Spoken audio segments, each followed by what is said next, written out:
Have you ever walked into your kitchen after a long day at work, opened a completely full refrigerator? Like, packed with groceries you literally just bought 3 days ago. Stared at it for a solid minute, closed the door, and then paid $35 to have a lukewarm burger dropped off on your porch.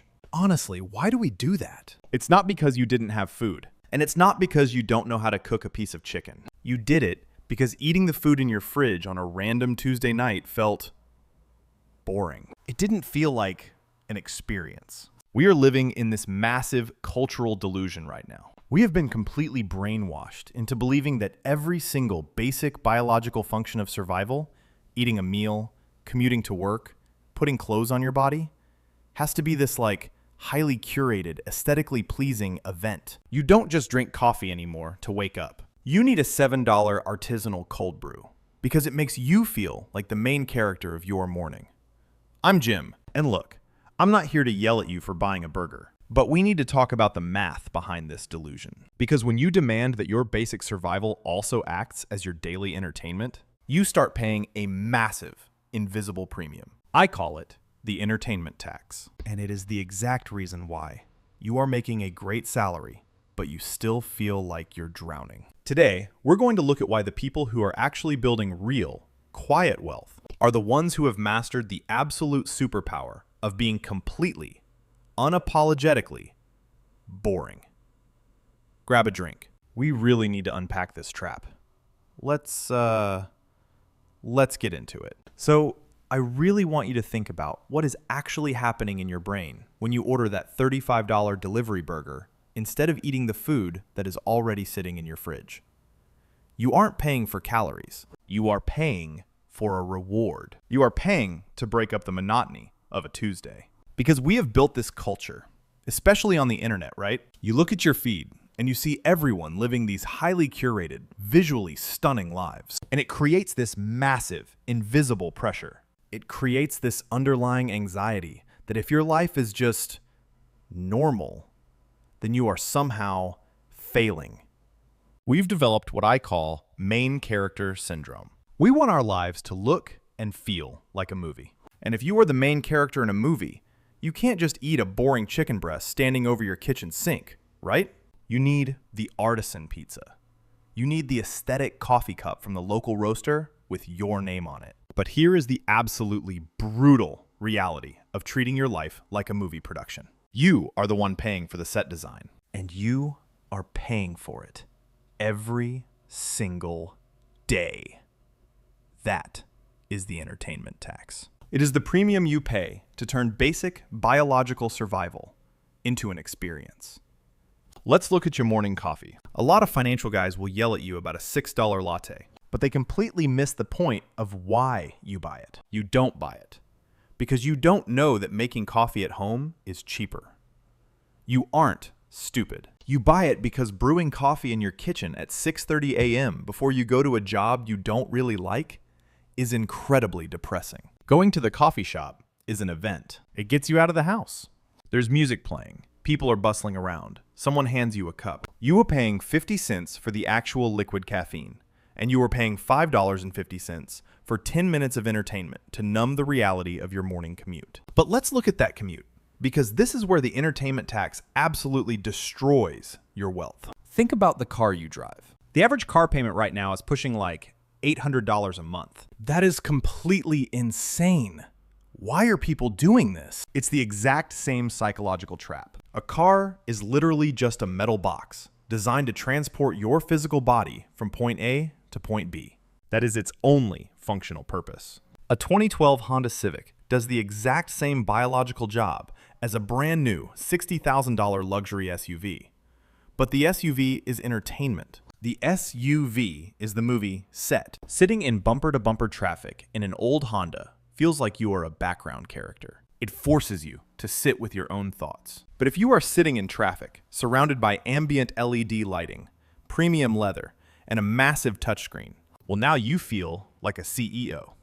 You feel important. You are paying an extra $600 a month, plus higher insurance, plus insane depreciation, just so you don't have to feel bored on the highway. You are literally trading your financial freedom, your ability to retire early, your ability to quit a toxic job just for the privilege of being entertained during a 30-minute drive. And we do this with our clothes too. How many times have you looked at a closet completely full of clothes and thought, I have absolutely nothing to wear? You have plenty of things to wear to protect you from the weather.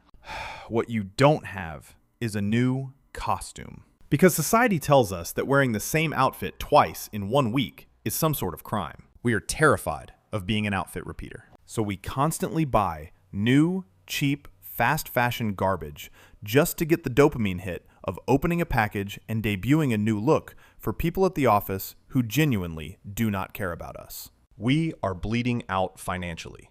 Thousands and thousands of dollars a year, just trying to make sure our daily existence never looks or feels tedious. But I want you to look at how people who actually build real, multi-generational wealth live. Not the people faking it online, the actual, quiet millionaires. They do something that goes against every single impulse society pushes on us. They are incredibly, unapologetically boring.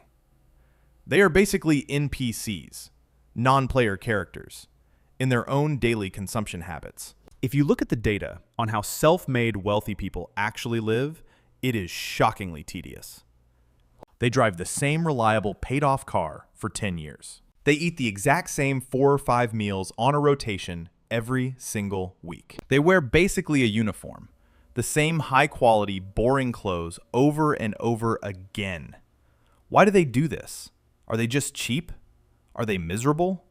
No. They do this because they understand a fundamental truth about human energy and money. When you automate the boring stuff, when you remove the entertainment from your basic survival, you create a massive surplus of 2 things: cash and cognitive bandwidth. Think about the mental energy you waste every single day deciding what to eat, deciding what to wear, deciding what to buy to make yourself feel better.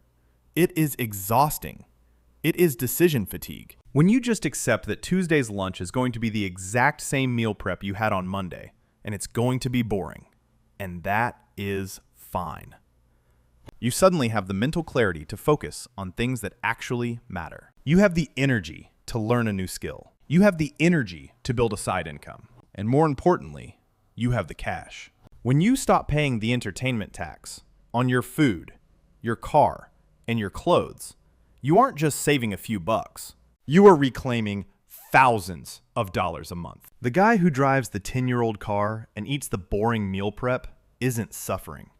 He is quietly taking the $800 he isn't spending on a car payment and the $400 he isn't spending on DoorDash, and he is automatically dropping it into an index fund every single month. He looks incredibly boring on a Tuesday. But 10 years from now, when his investments have compounded and he literally buys his own freedom from the corporate world while everyone else is still trapped working to pay off their luxury cars, that is the most exciting thing in the world. So how do we actually break out of the entertainment tax trap? Because I know it is hard.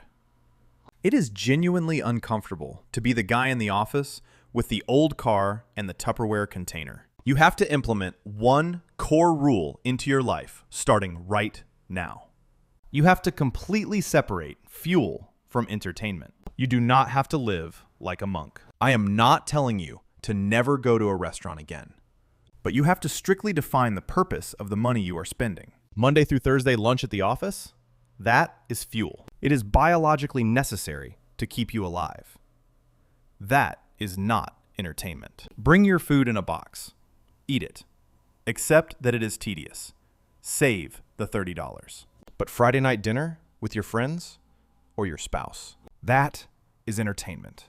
That is an experience. Go to a nice place, order a great meal, and actually enjoy it without guilt because you earned it by being boring all week. Your daily commute to the office? That is transportation.